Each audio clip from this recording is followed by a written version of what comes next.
Bonsoir à toutes et à tous, très heureuse de vous retrouver dans ce journal. Voici les points qui dominent l'actualité. Les gangs armés ont poursuivi ce jeudi leurs exactions à Delma 30, incendiant plusieurs habitations. Parallèlement, des habitants de Delma 32 fuient la zone en raison des menaces proférées par ces groupes criminels.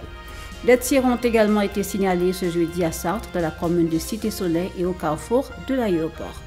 Environ 13 000 personnes ont été déplacées dans la région métropolitaine de Port-au-Prince entre le 14 et le 27 février selon l'OIM. Et puis, le ministère des Affaires sociales et du Travail a lancé ce jeudi un atelier sur la traite des personnes et du trafic illégal des migrants destiné aux avocats du barreau du Comité national contre la traite des personnes. Restez avec nous, la suite, c'est après la pause. Si vous nous rejoignez, vous trouvez la 4e sortie d'Info Pacifique pour la semaine. Voici le développement des titres de l'actualité. La situation demeure tendue ce jeudi à Delma 30. De fortes détonations ont été entendues et des images montrent des habitations incendiées par les malfrats. Par ailleurs, des tirs nourris ont été signalés à Sarthe, dans la commune de Cité-Soleil, tandis que des membres de la population de Delma 32 fuient la zone à cause des menaces proférées par les bandits armés. Dans la soirée de mercredi, plusieurs quartiers de la commune de Pétionville, notamment Mayotte, Doko, Tunnel et Cargo, ont été la cible d'attaques menées par des bandits armés. Face à cette escalade de violence, de nombreuses familles ont abandonné leur domicile pour se réfugier dans des zones jugées plus sûres. Environ 13 000 personnes ont été déplacées dans les zones de Delma, de Carrefour-Feuille, Cargo, Métivier, Corlette et Tabar-27 entre le 14 et le 27 février, selon un rapport publié ce jeudi par l'Organisation internationale pour les migrations. Ces déplacements massifs sont motivés par la recrudescence des violences perpétrées par les gangs armés. L'OIM estime que 62% des déplacés de la région métropolitaine de Port-au-Prince proviennent de ces zones. La majorité d'entre eux ont trouvé refuge chez des proches, tandis que 31% ont rejoint des sites d'hébergement. Des citoyens de Pétionville ont tiré la sonnette d'alarme, affirmant être à bout de souffle face à la crise sécuritaire qui ravage le pays. Ils ont exprimé leur exaspération face à l'escalade de la violence des gangs. Gilbert Bernard, l'un des citoyens, a qualifié les dirigeants d'irresponsables et a accusé certaines institutions publiques d'avoir joué un rôle déterminant dans la détérioration de la situation actuelle.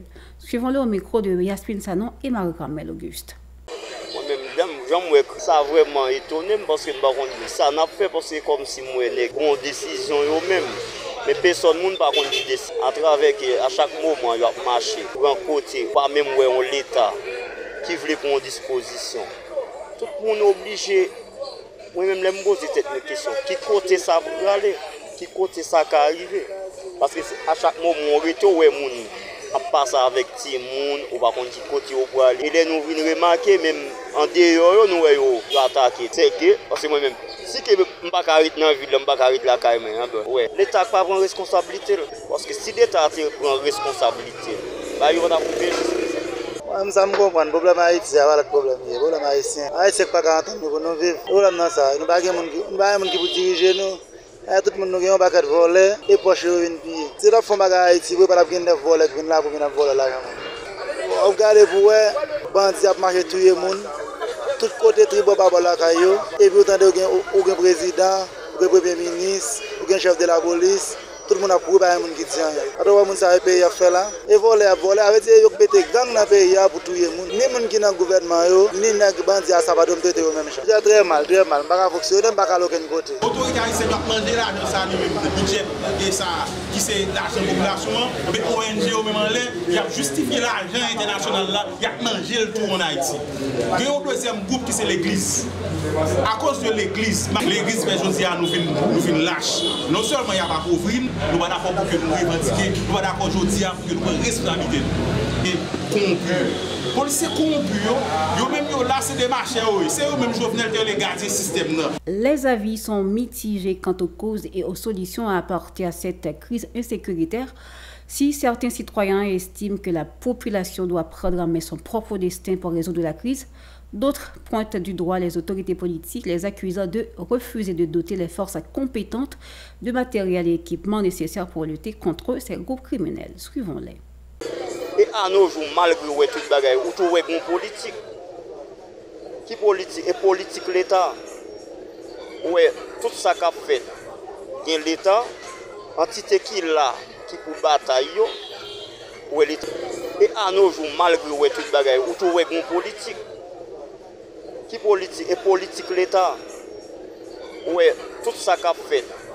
Il y a l'État, entité qui est là, qui pour bataille, où l'État a mis sous côté. L'autre apprend nos cadres, nous dit l'armée, tout ça qu'a fait, où l'armée n'a pas jambe, il pas jambe de l'armée, charge pour le travail. Then vient remarquer, ouais, Bessap qui est là, l'on regarde, ouais, volume Bessap qui gagne, qui pour ta travail. Ou pas, ouais, pas jambe nommé d'exayo. N'exayo, c'est qui risque pour une bataille. Vraiment, mais l'État a dit, mais tu vas sous côté. Mais bandits, ils dit bandits agit. Parce que l'État n'a pas voulu prendre disposition pour le mettre dans tout profit qui gagne, pour le gagner pour combattre avec bandits. Mais ma petite peuple haïtien, ou bien dit nous faut résoudre. Résoudre le veut dire ça veut dire. Et bien je dis, comme n'est ça pas légitime, c'est mettre dans sa nia. C'est même là voilà ça PHT gars faut tout dire nous ça. Détrompez-nous. Si nous avons moyen de défendre nous, faut nous défendre nous. Je dis là-bas on secret encore. Le ministère de la Justice et de la Sécurité publique déplore la mort d'un policier haïtien de l'unité temporaire anti-gang et de 2 soldats ainsi que d'un policier étranger déployé dans le cadre de la mission multinationale de soutien à la sécurité en Haïti lors des dernières opérations menées par les forces de l'ordre. Dans un communiqué, il a exprimé son regret et a promis de poursuivre la justice les malfrats qui terrorisent la population. Le secrétaire général de l'ONU, Antonio Guterres, a recommandé au Conseil de sécurité des Nations Unies de renforcer le soutien logistique et financier de la mission en Haïti, rejetant l'appel des autorités haïtiennes concernant le déploiement d'une opération de maintien de la paix de l'ONU. Cette recommandation a été faite dans une lettre transmise par Antonio Guterres au Conseil, a rapporté mercredi l'AFP. Le secrétaire général de l'ONU a affirmé qu'une transition vers une opération de maintien de la paix des Nations Unies est irréalisable et pourrait être envisagée seulement à la suite de progrès importants contre la lutte contre le banditisme. Selon lui, la mission multinationale de soutien à la sécurité menée par le Kenya, une fois déployée au complet, représentera la solution la plus viable pour résoudre la crise sécuritaire dans le pays.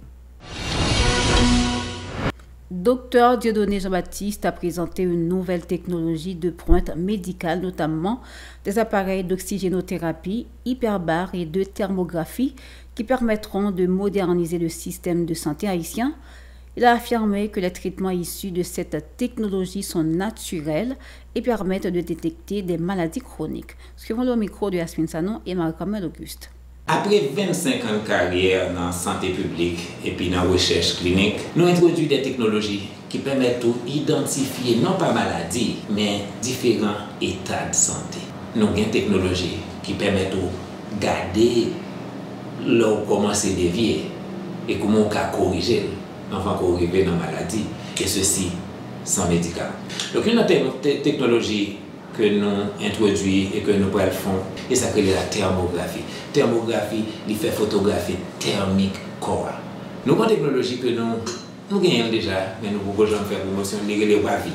Il fait en sorte de mesurer puissance et vitesse cerveau, et puis comme ça, il voit est-ce qu'on sauve pour développer maladie Alzheimer. Oxygénothérapie hyperbare, ça veut dire vous utilisez l'oxygène et vous mettez sous pression pour permettre au corps réaliser littéralement des merveilles.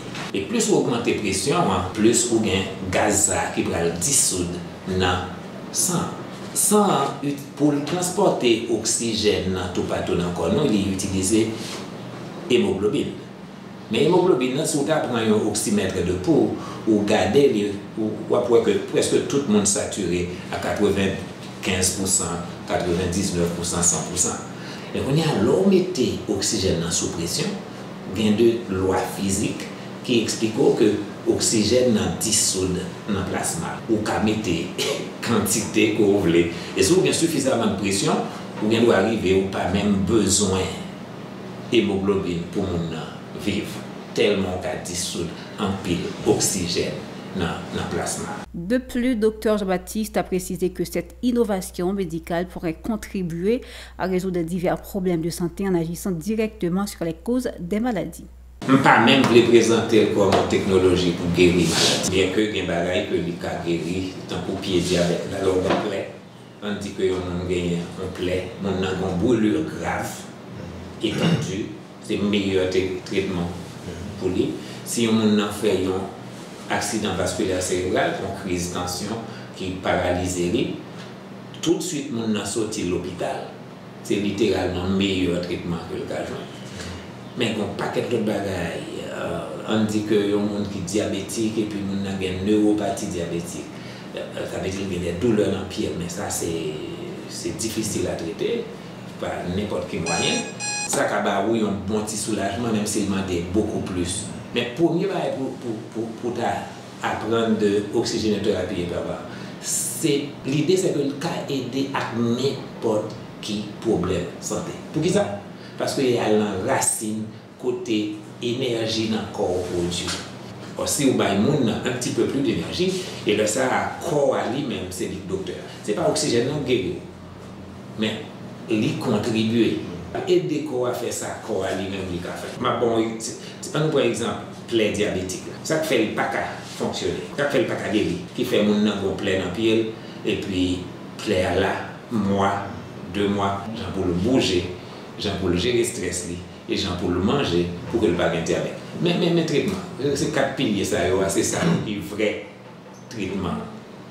Toujours de l'actualité, le ministère des Affaires sociales et du Travail, en collaboration avec le barreau de Port-au-Prince, le Comité national contre la traite des personnes, a lancé ce jeudi un atelier sur la traite des personnes et le trafic illégal des migrants destiné aux avocats du barreau du Comité national contre la traite des personnes.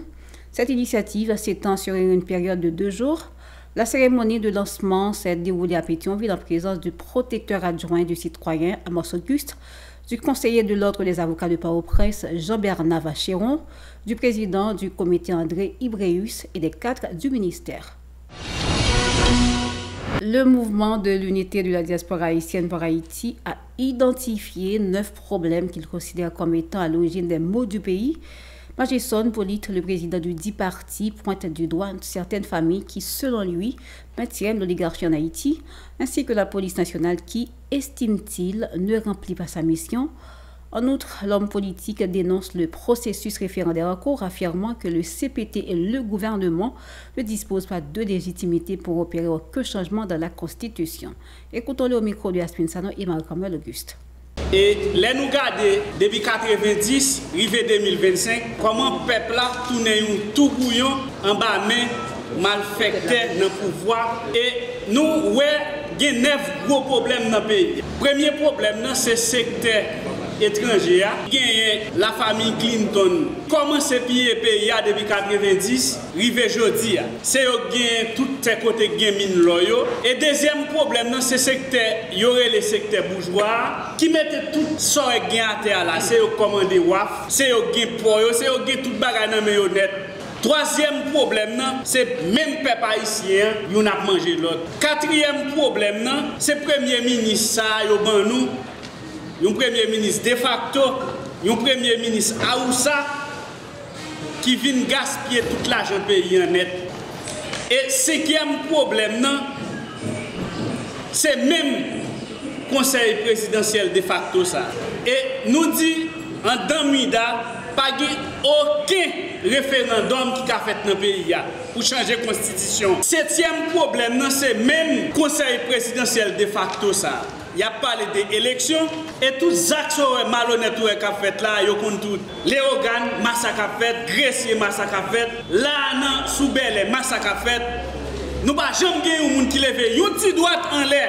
Dire autant, nous avons un chef police, son chef police business, parti de la diaspora haïtienne pour Haïti, Mida dit non. Pas qu'à un référendum, parce que le référendum c'est pour le peuple à faire. Parti de la diaspora haïtienne pour Haïti, Mida dit non, pas qu'à une élection. Élection pas qu'à faire dans 9 départements. Le président de la République dominicaine, Luis Abinadel, a annoncé jeudi avoir signé la veille un décret déclarant les gangs armés en Haïti comme des organisations terroristes. Le journaliste Diallo a apporté que le chef d'État dominicain a pris cette décision après avoir constaté le peu d'intérêt de la communauté internationale face à la crise sécuritaire haïtienne. Il interdit à leurs membres d'entrer sur le territoire dominicain sous peine de sanctions prévues par les lois antiterroristes et a affirmé une politique de tolérance zéro sur cette question. C'est ainsi que nous mettons fin à la 4e sortie d'Info Pacifique pour la semaine. Merci à vous de l'avoir suivi. Restez branchés à la Télé Pacifique pour la suite de la programmation. Au revoir et à bientôt.